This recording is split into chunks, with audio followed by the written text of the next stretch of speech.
Hi, I'm TechDave, and today we're looking once again at the delightful Lenovo Thinkpad X230. And the main aim of the video is to see how it performs in my day-to-day tasks as a replacement for my desktop. So we're going to feature the XFX Radeon RX 480 eGPU, or the graphics card in the eGPU dock. We've got 16 gigs of RAM, and we're going to have dual SSDs, because the other aspect of it I'm going to do is we've got one SanDisk SSD here, which is going to have our Windows 10 installed on it, and then we've got another, what is this made by Sunbow, it's quite cheap, but 240 gig mSata SSD that we're going to boot Ubuntu Studio off. So I'm going to do side-by-side comparisons on each operating system of how the X230 functions as a daily driver, as both desktop and then casual laptop performance. Overall, let's find out what happens next. So, first things first, sorry about the camera quality, I'm having to use dual webcams, you'll see the other one anyway. But first things first, we need to add to the X230 the appropriate hardware to make it viable as our daily driver, including a second SSD, which is, as we showed before, so we've got this has got Windows 10 on it already, it's fully activated install with all my programs. We're also going to go through the install on this mSata SSD with Ubuntu Studio. Now, at the moment, the laptop already has in it a 320 gig hard drive, which has Ubuntu Studio on it, because I was just sort of testing it out to see if it was a viable option. Yeah, so we're going to open it up and then see sort of where we can go with that. Okay, so first things first with this laptop, we need to flip her over, undo this little latch here, and press and hold that one to remove the battery. Now, I'm not going to show you how to install the RAM, just because, so I'm adding 16 gigs of RAM to this, so there's no bottleneck on the RAM, and that is the most RAM you can use with this device, as far as I know, because I don't think the chipset supports 32 gig. But it's basically as simple as this. You just take out the old RAM, put in the new RAM, and then you've got 16 gigs of RAM. It's 2 times the 8 gig sticks, and then you seal that bad boy back up. So the next thing we have to do is you have to find, let me just move to the face cam, you need to find all the screw holes that are, let's see, where are they? So there is one labelled, so looks like the touchpad, because we need to take the trackpad off, and then there's keyboard ones and trackpad ones. So the screws will be, hold on a second, we just basically remove all the screws that have either the trackpad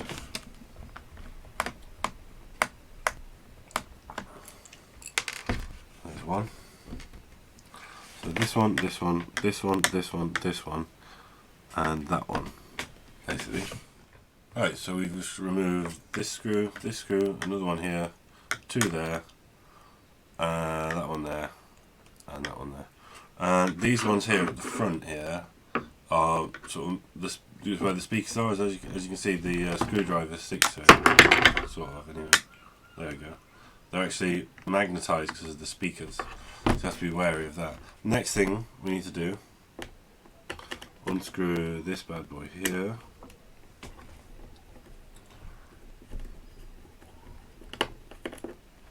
I'll take out the hard drive, the 320 gig hard drive that's in there, place that to one side, and we're not actually going to put the SSD in here just yet. So we're going to leave that to one side there. So there's the SSD, which will eventually go back in there. But for now, I'm just going to seal this back up so it doesn't get any dust in it. For now, we just want the mSata SSD, which I shall show you where to put it. So once we've done all those screws, we need to go to the keyboard, just give it a gentle shimmy. There we go. This one's nice and used to being removed. Then you should be able to leave this one intact in place just by loosening this That's for the trackpad, that little blue one. If you just shift it over there we go. And now we've revealed our wireless WAN card. Can't show you any more detail on that, but it's basically this thing here. That's where your mSata SSD goes. You detach these two wires and then replace that with the mSata SSD. So we'll do that now. Just carefully removing so as not to break the contacts. That shouldn't be there either, that should be more like here.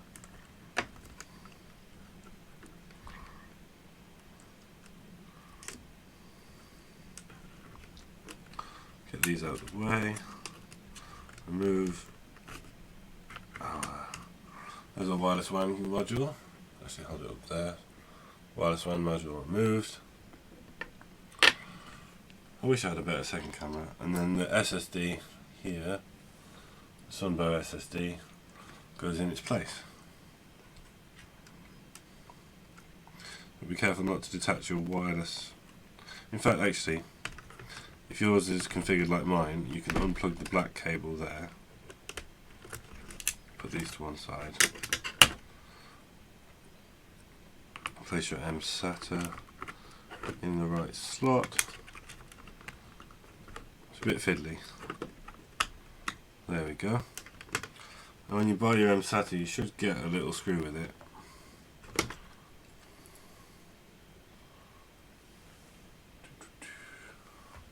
It just goes in here, and I always find that you have to reseat them, so just make sure it's shuffled right the way down.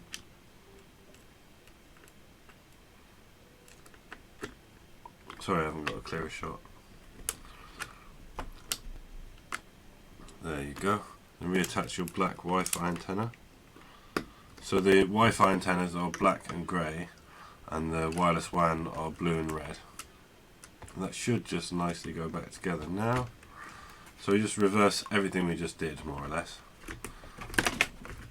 Place that back together, make sure it clicks. There we go. And attach the keyboard wire thingy jobber, whatever they're called.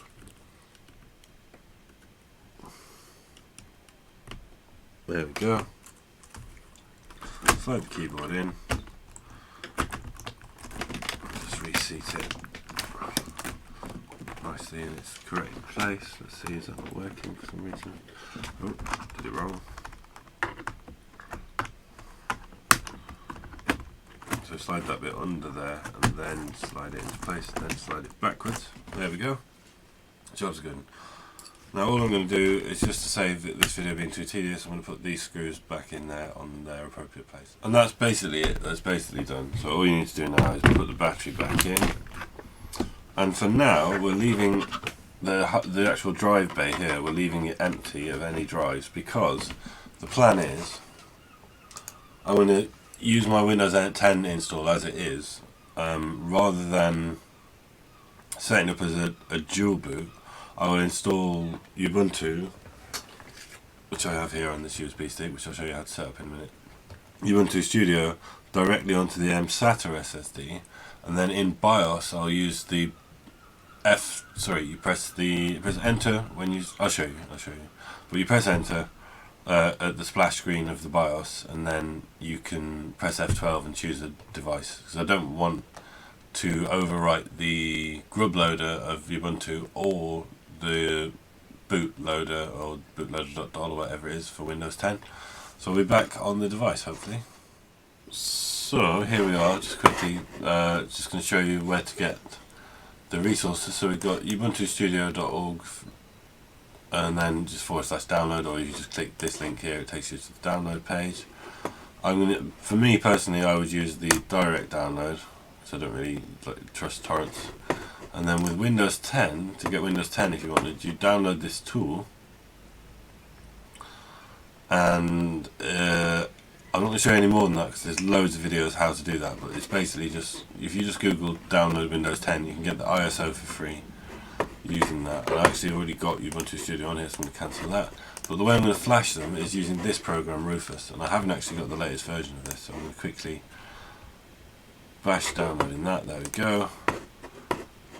So Rufus, and then we take our USB stick here, 32 gig SD card with, it's already got Ubuntu Studio on it, but just to show you what it looks like. There you go. So you pick your device here. Mine already says Ubuntu Studio, but yours will just say whatever the SD card or USB stick is called. Then you select, you browse to wherever your downloads are. As you can see, I have plenty of operating systems on here. And say you wanted Ubuntu Studio 19, there's that one there, open. And then all you would do is literally press start, wait for about 5-10 minutes, and I found Rufus is pretty reliable. In regards to versions, obviously you need to figure out if your computer is 32-bit or 64-bit, which you can do in System on Windows 10. Although if you're running Windows 10, the likelihood is it's probably 64-bit, although there is the 32-bit version of Windows 10. But I just went with the 64-bit because obviously the device I'm using is 64-bit.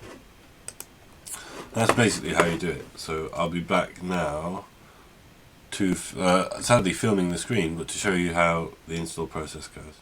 Okay, so now we're here on the X230 itself. There's our SD card, which is basically a USB stick. This is just a mini DisplayPort to HD adapter, hoping that we can get the image on this screen so it's more viewable. But what you do, you boot on the device, you wait for the splash screen, press enter, then F12, and then as you can see it brings up an option. So that's the mSata SSD, you see it's Sunbow, Windows Boot Manager, and then we've got the MXT storage device. So we just boot from there, then we choose our language, which is English. Then we've got, you can boot from the first hard disk, test memory, check disk for defects, install Ubuntu Studio, or try it. So we're just going to try it first, because my plan, if I can get it to work, is to download a screen recorder on the installer so that it's possible to see what we're doing in more detail. But we'll just see how long it takes. There we go, not long at all. Aha, there we go. Ubuntu Studio. I've just got my little ThinkPad mouse here, which is quite cool. It's connected there.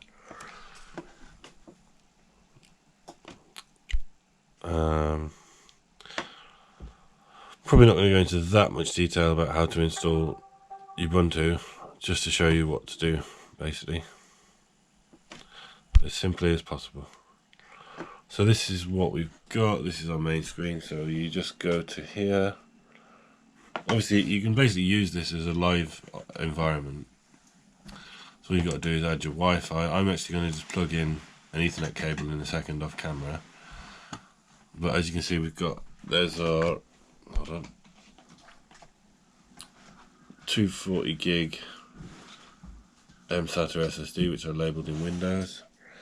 And then we should, in theory, just double click this. And then the rest is pretty much straightforward. I mean, if you don't know how to install Linux, that's fine. But this video isn't really about installing Linux necessarily. So I'll be back later on. And just quick, you can see here it's got installation that's finished, blah blah blah blah blah. Restart now. So I'm going to click restart now.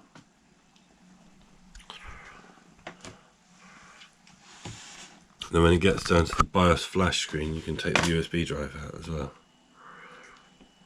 There we go. It should now boot into Ubuntu Studio direct from the hard drive. Sorry, the mSata SSD. Where's my man? Excuse me. As you can see, it's booting from the mSata. There you go. I'll just type in my password and I'll be back with screen capture. So here we are, we've got Ubuntu Studio running on the laptop, and now we're actually connected via this mysterious cable all around here and then back around here down to the XFX Radeon RX 480. It's merely the power supply I'm using from this case, just to make things simpler, as I often do. So you've got the connectors there. I'm not going to run through how you set that up necessarily, because I've done it on like about 5 videos now, but what we do have is the fully working version of Ubuntu. I'll be back in a little jiffy on the actual PC. So we're here in Ubuntu, and as you can see, I've downloaded a few games to be reviewed shortly. Euro Truck Simulator 2, Tomb Raider, Team Fortress 2 and Middle-earth Shadow of Mordor. Good selection, they're downloading currently, and I got them by typing software up here, which I'll show you. Software, and then you click that, and then you search using this for Steam installer specifically. So Steam installer. There you go. You click that, and then you should, obviously mine's already installed. It should say install there instead of launch. And then you can launch it from there. To get the eGPU working, I went down, as I clicked the start button up here, click this little icon, don't know what it stands for, and display. Now before you plug in your eGPU, if you tick this box here, it should mean that it works straight away when it's plugged in, and then you just click that and tick primary display and then click apply. You may need to click use this display, and it might glitch out for a few seconds, but then it should probably work after that. And that's all I've really done so far besides the basic install. Oh, I've added my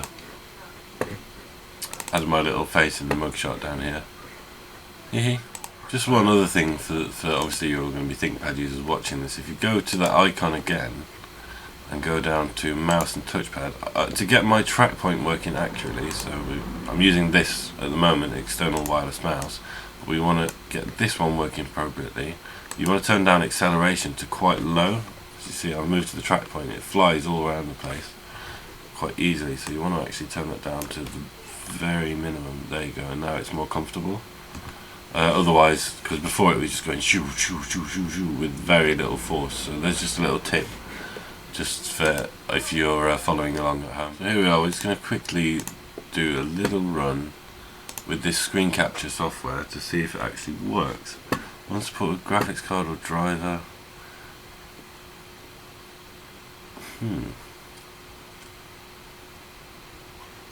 That's interesting. Let's see what happens.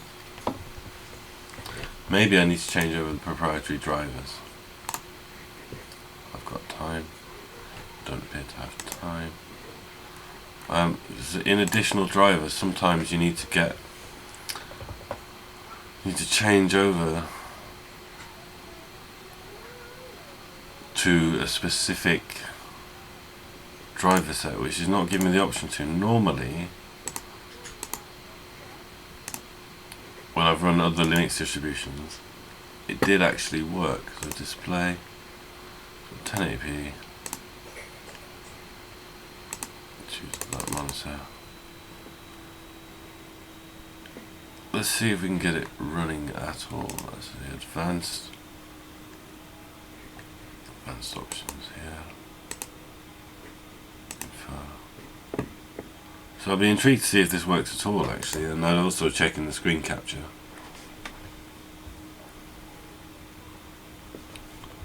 That's interesting as well. It says Feral make your play. Doesn't say that on the Windows version. And all we're going to do is run the benchmark, which may not pick up very well. I'm mainly saying this for myself in case it fails. We'll see how it goes.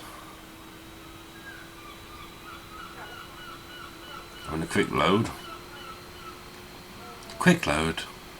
into the shower. So apparently my graphics card isn't compatible on Linux with this game. Pretty much obvious.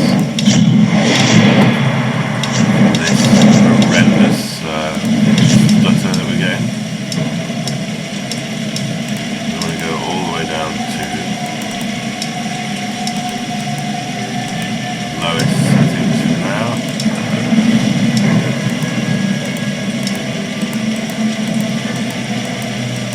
It should manage normal. There's no reason it shouldn't manage normal.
That's a resounding no.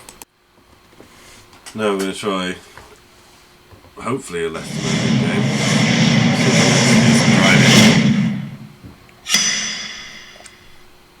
Well, it at least has compatible drivers, sounds like what I'm hoping. There we go. So it's not blaring right next to the microphone. Yeah. And we'll try this one.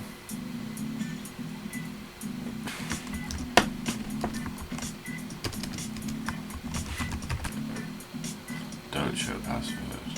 Remember password though.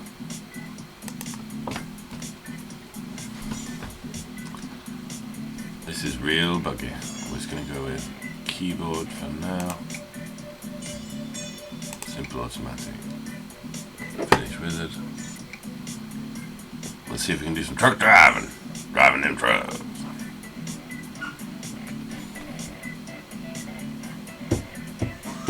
See what happens. Looks like it's frozen.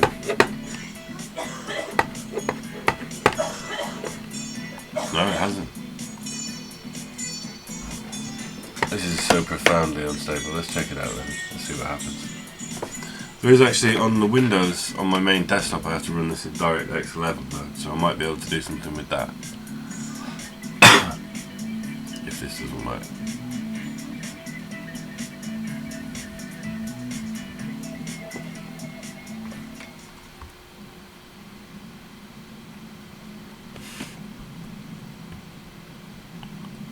I'm driving in my truck, it looks absolutely rough. I go with gaming on Linux, just on these past 2 attempts anyway.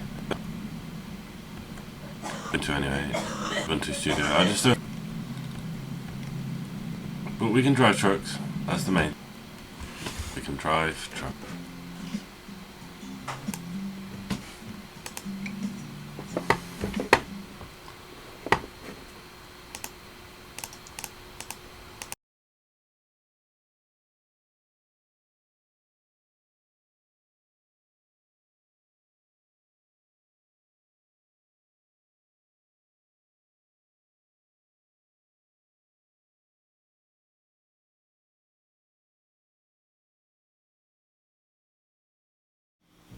So we're going to attempt to play a round of Team Fortress training. We'll do training actually, just to see. Soldier. Start free training. Just to see if we get any sort of decent frame rate. I don't really know how to capture the frame rate on Linux at all, so I haven't attempted to.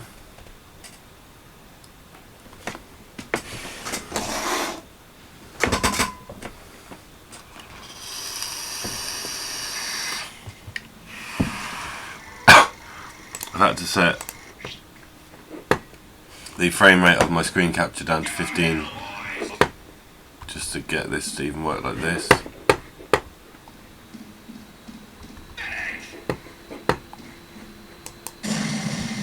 Ain't doing jack.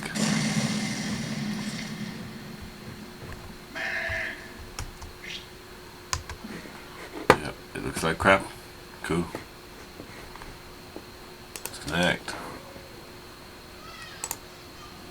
Right, that's rubbish then. So everything I tried to run on this system has failed out of the 4 games. Even without screen capture, I've tested them all. Except Shadow of Earth and that Shadow of Mordor, sorry, and that's like way more heavy duty than any of the other 3 games. So I'm pretty much going to say it's a washout on gaming on Ubuntu Studio, but it's not really designed for that. I'm going to investigate some drivers and see if that's what is causing the issue. But other than that, games is a washout. Here we are, we're just in Caden Live. We've got 1080p 60 frames per second. Just trying to render some of the footage down. It should be relatively straightforward. So we're here in Ubuntu, and as you can see, I've downloaded a few games to be reviewed shortly. As you can see, we're just editing, doing the basic edits for the previous section of the video. and I'm going to see how long it takes to render. So render, and then we're going to do it probably in, it's not 4K, not old definition TV, ultra high definition no, MPEG 4. TechDave, I'm going to change that. Videos, save. Untitled, we're going to call it step 2. Untitled is fine. Render to file. So I'll be back in a jiffy when it's rendered. So I haven't really captured in the last section what I was doing in the little box, but this is what it was actually doing. So it's been about 2 minutes since I started, maybe a minute and a half, and we've got a render time of about 5 minutes remaining for a 2-minute 5-second clip, just for reference. So we managed to finish in about 7 minutes. That's not too bad for a 2-minute thing on an eGPU, but I don't think it actually used the eGPU, so I'm going to do some faffing now and pull up a terminal, because apparently there's a script, sudo apt get add dash apt dash repository. It'd be so much easier if my spelling was better. Repository. It used to be brilliant until I got into like using phones with autocorrect. Right, pp a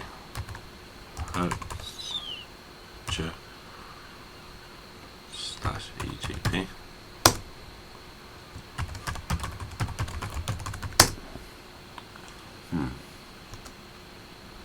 Spelled it wrong.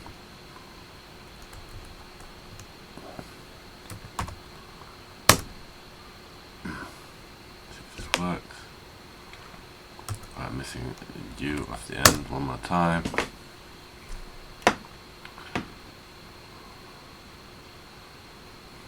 And I'll come back when I've done it, and then I'll leave the command and the thing. So I missed a certain bit off. So to get the eGPU working, we're going to add sudo add dash apt dash repository space ppa colon hertg slash eGPU switcher. That's what we're looking for. And then it does this. The next thing to do is to go sudo apt update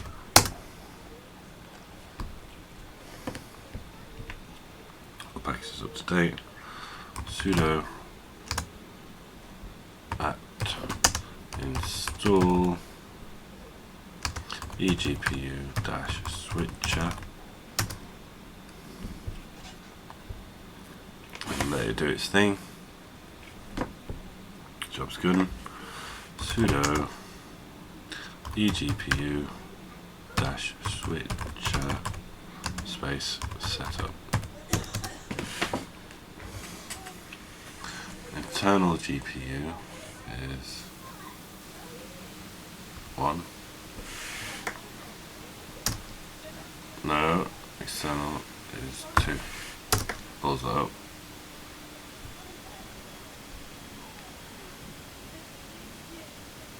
Alright, let's try that again. It's easy to set up. So internal GPU we want 1 and external 2.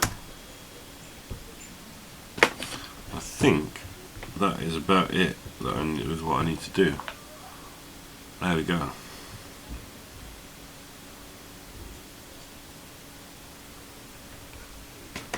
Now, according to a good friend of mine, well, a friendly associate, I'd like to think of him as a good friend, I don't know that, except that this is the best way to do it, anyway. And I think if we do a quick restart now, so I'll be back in a minute, do a quick restart, we might have more success with the games. And as you can see now, I've moved away from screen capture, but if you actually look at how nice that looks, it's fully playable now on Linux after that eGPU switcher change. I don't know whether Tomb Raider will actually work, but It just goes to show that it's not completely redundant trying to play on Ubuntu.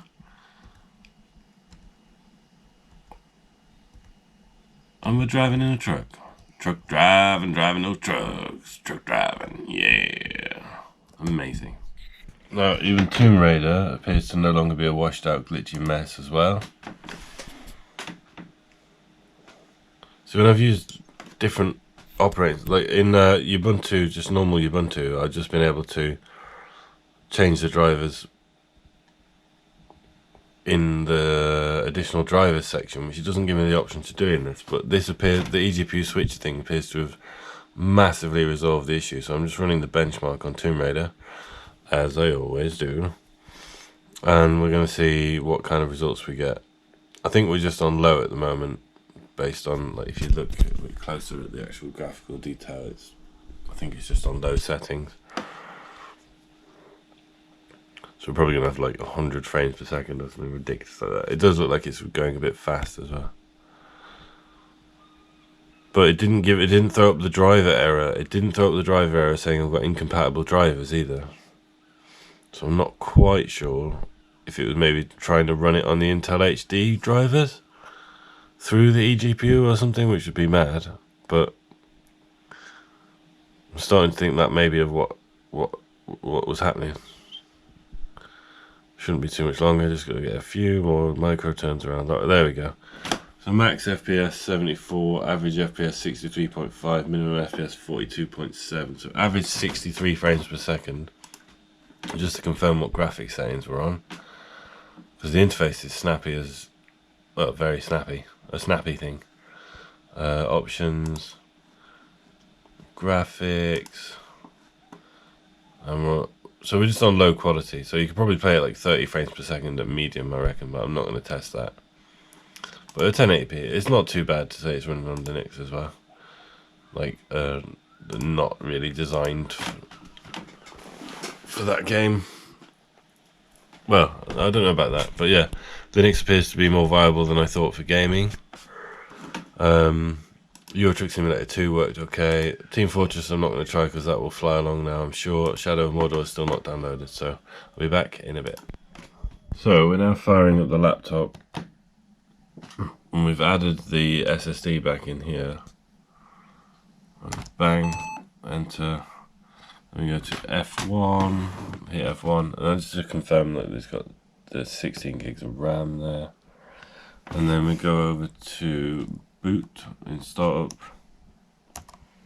and then we make sure that that is above that, because that's my SSD, that's my mSata SSD, and it is the correct way. So save changes and exit. I should now boot into Windows 10, and then we got to show setting up the eGPU in Windows 10, so that shouldn't take too long either. And we're in Windows 10 here, and we just go to the start button, then go to device manager. There's your basic display adapter there. Right click, update driver. And if you've seen any other videos, you'll know this is a relatively simple process. You just wait for them to install.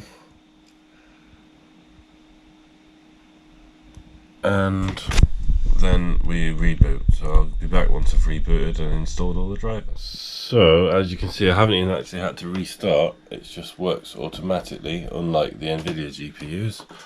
I guess it's going to tell me to restart now, but it is effectively that simple. You just go to device manager, right click. Oh, apparently not. There we go. Yeah, you right click where it'll say VGA controller, and then install drivers or update drivers once you connect to the internet. I'm just going to restart to ensure stability, but it's basically that simple. So you still need to put the old drivers on there, which is fine, but I'm going to actually update to the most recent drivers, so hopefully it's more fully featured. So we just Google that, and it comes up with the first hit if you just put Radeon RX 480 drivers, and then we go down here. See, I'm on 17.6 7.1 or something, so I'm just going to download these.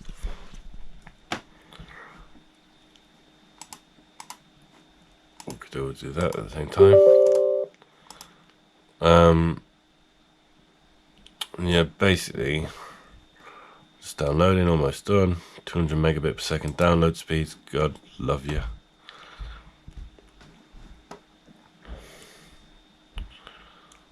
And then we open them. There we go.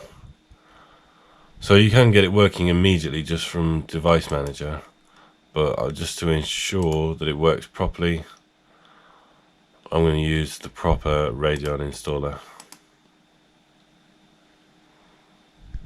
which, as you can see, is installing here on this lovely 1080p setup. Alright, we'll ignore this for now, that can be closed. That's just me opening GOG to test some games in a minute. And a lot of things happening. It's just extracting it, so I'll be back. Also, just to show you why I'm updating it to the latest drivers, it looks kind of washed out on this screen. Don't know whether that's noticeable, but it just looks kind of a bit crispy and false, like it's not quite right, so hopefully that'll be improved with the driver. So here we are in BioShock Infinite. We're quite early into the game, just showing you that we can in fact record gameplay in Windows 10 using Relive, which, I had to put the graphics down to 720p. I don't know whether that was necessary, but I did anyway, just to make sure. In fact, let's see what happens if I put it up to 1080, apply. This is BioShock, not Infinite, sorry, BioShock Remastered. Let's see if this still works fluidly.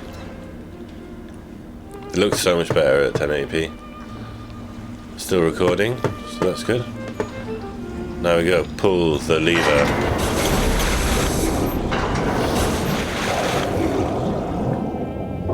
Unter die Wasser.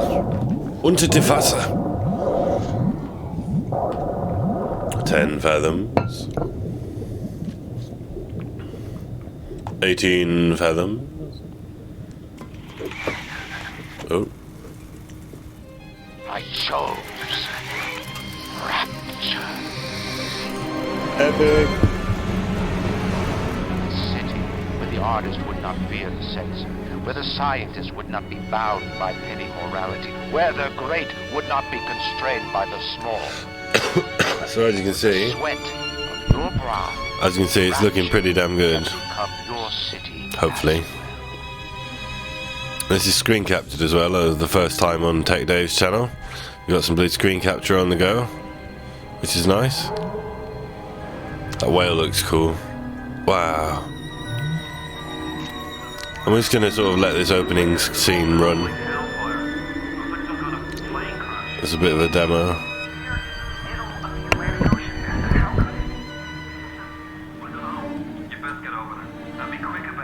All good things of this earth flow into the city.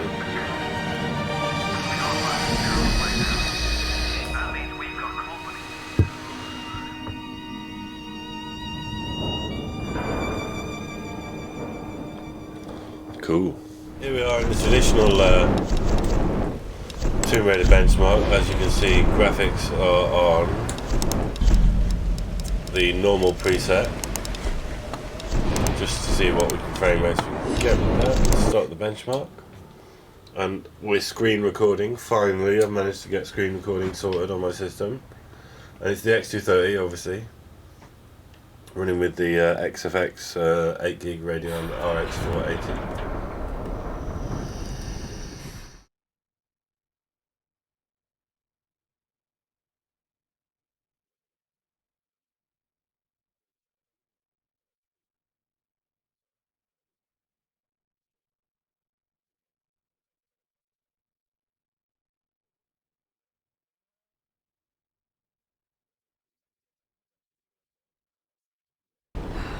The results are in. Average exactly 60 frames per second, max average 62, minimum average 58 on normal.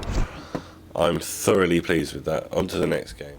Here we are, so we're launching the Shadow of the Tomb Raider demo, and I've put it on 720p. Lowest, low, all the low. Maybe turn off DirectX 12. I don't know whether that would help. We're going to try it, and then we're going to go straight into the game.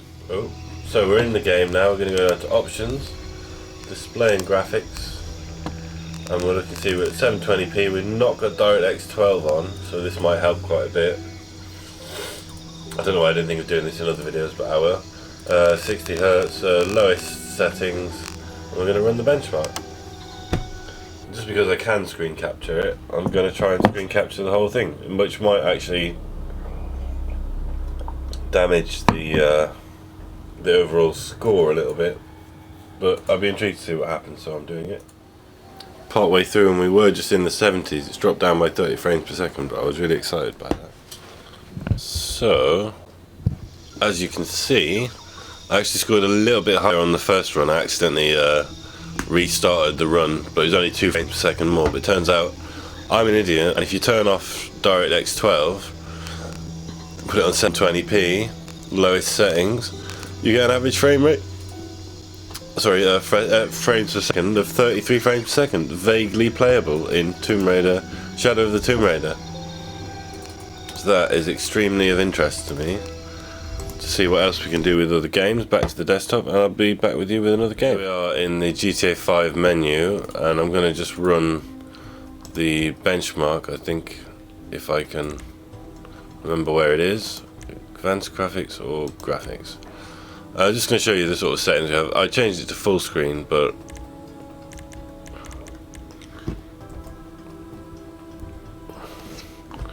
other than that, it's all pretty much on low, because obviously it's only a dual core. As you can see, we've got 8 gigs of VRAM. Keep doing that. DirectX 11. We could probably bump this up. Texture quality, this is what it's given us automatically. So we've got quite good settings, I suppose, for a laptop. And we're going to leave the frame counter on. I might speed this up, but we'll see what kind of score we get. And then we'll analyse the score at the end using the text file that it generates. So it just sat in the menu. We're obviously just getting a solid 60 frames per second.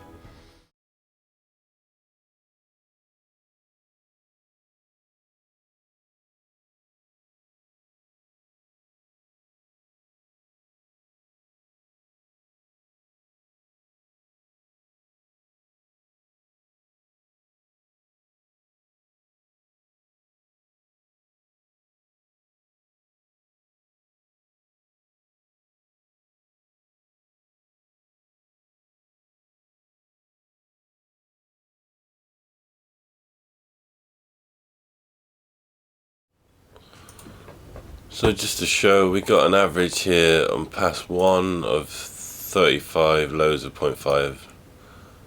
Sorry, minimum 5, max 35. There you go. So they're the figures you're looking at anyway. Basically, average of around 30 frames per second, which isn't actually that bad. Like, considering the settings we were on, I was quite pleased with that. CS:GO. And our video settings are on very low. Just want to reset to default. Reset, and it's given us some medium, some highs. It's not too bad. Let's see if we can actually get into a game this time. That would be interesting. So we're going to go casual because I suck. We're going to go practice with bots for now. Dust 2. Go. Now this would be the point where the 750 Ti crashed and wouldn't even let us into the game. So we've gone down to 3 frames per second. We are screen capturing though. So let's just see if it's the CPU that is the bottleneck here for this game.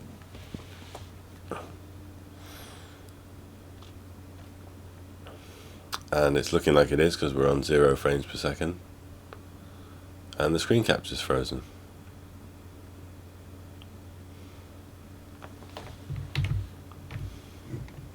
Oh no.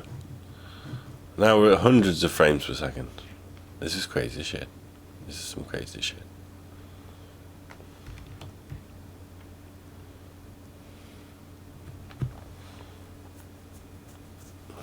And I'll be a counter-terrorist, I think.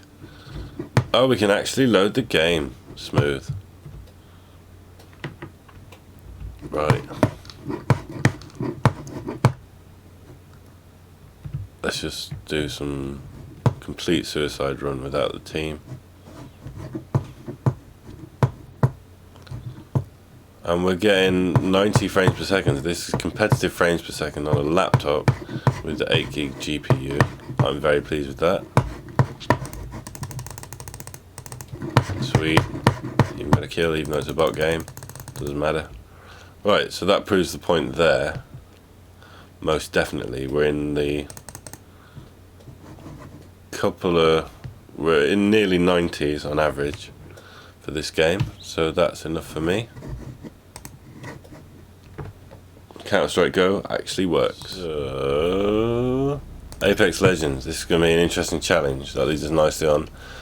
It seems to be my standard benchmark other than Tomb Raider. As you can see in the bottom left, you've got the frames per second here, as requested in a previous video by a previous viewer. We're going to see what we can get settings wise. Got a bit of glitchy audio. Let's kill the music for starters. That doesn't appear to have worked. Settings, let's go video, restore defaults. Sweet. Right, it looks really nice, 60 frames per second. Let's see what settings it's given us. Video, we've got 1600 by 900, that's okay. Field of view 90, adaptive target, so 6 gig VRAM, 4 times anisotropic. You can see for yourself what's there. So it's all mediums and highs. 1600 by 900, full screen, okay. I'm feeling lucky. I'm gonna just drop into a game quick. Suicide run. Just to see what like real world performance we get in this game.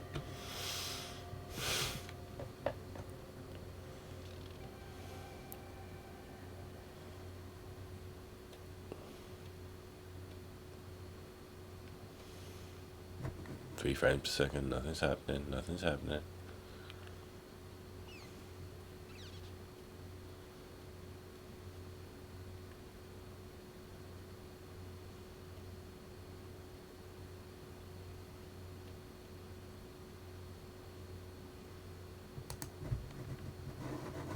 Nothing's happening. Nothing's happening. We got a server error. I hear the sounds of no server error. There we go. Yeah, we're getting really bad network issue here apparently. I'm gonna have to bail. Timed out, right. There we go. Let's just do the practice map. Let's just do the training map, see what kind of FPS we get. On low to, well, medium to high settings, 6 gig VRAM allowance. On the X230 with 16 gigs of RAM. Welcome to Apex Legends. Oh, it looks bloody shocking. You can call me Bloodhound. Let us begin with basic movement. Complete the checklist on your HUD.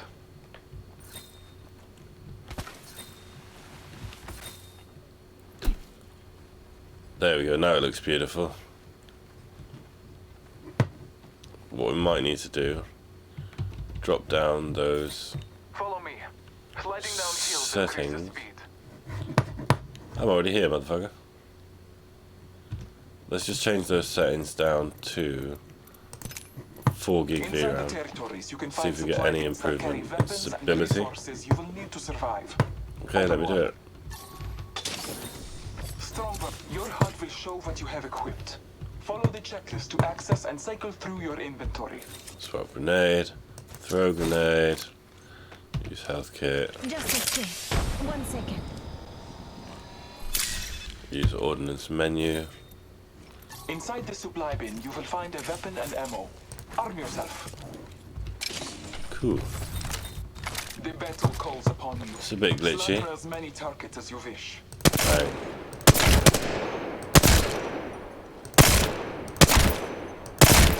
Each shot is important as well as the weapon you hold. Grab a second Smooth. weapon. The field is full of choices. Remember, you can carry only 2 weapons. G7 To Scout, equip another yes, bro. weapon, you must swap out the one you are holding. Choose your new weapon. That's a good setup. I like that.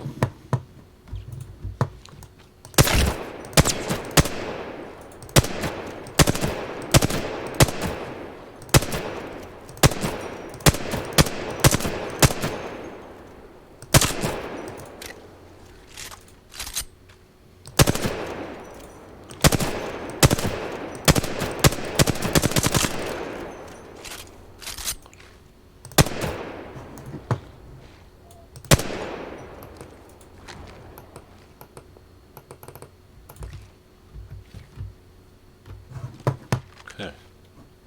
Oh, what do I need to do? Replace weapon with another. Oh, I did that. A powerful key to becoming an Apex legend is communication with your brethren. Yep. You can ping different locations, objects, and enemies depending on where you're looking.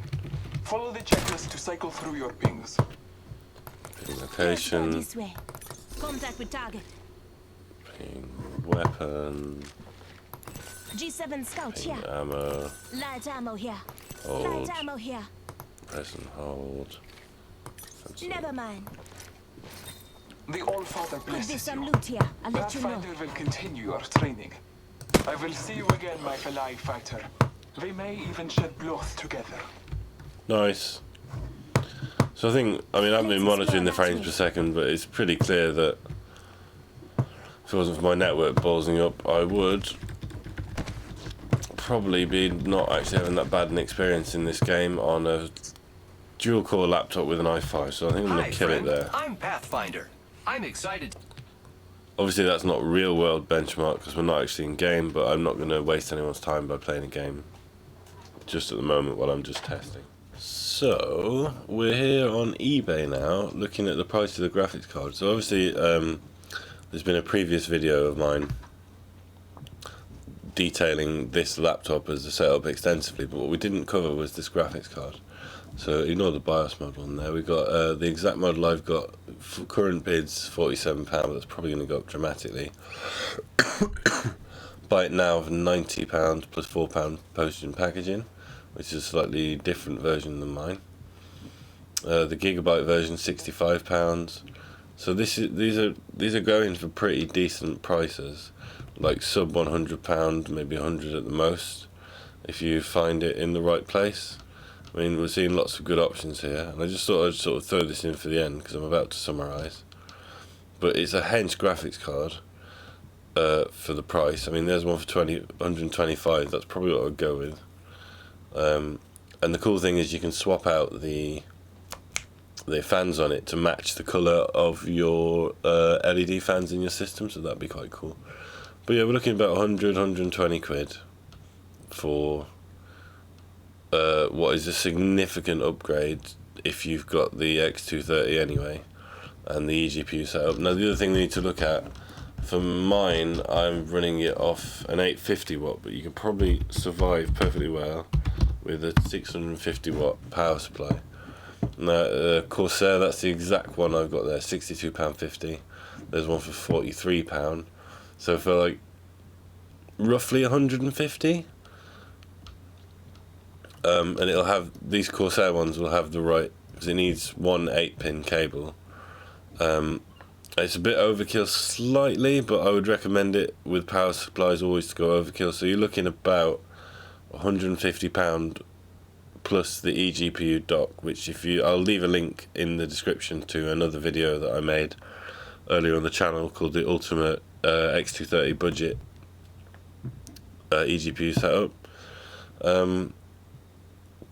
2019, so you can see the rest of the specs and more details about it. But I just wanted to show you the power supply and the graphics card, because you actually get pretty good deals on both of them. And for £150, it kind of, I'll cover this more, but it kind of makes a viable desktop replacement, in my opinion, depending on what your expectations are.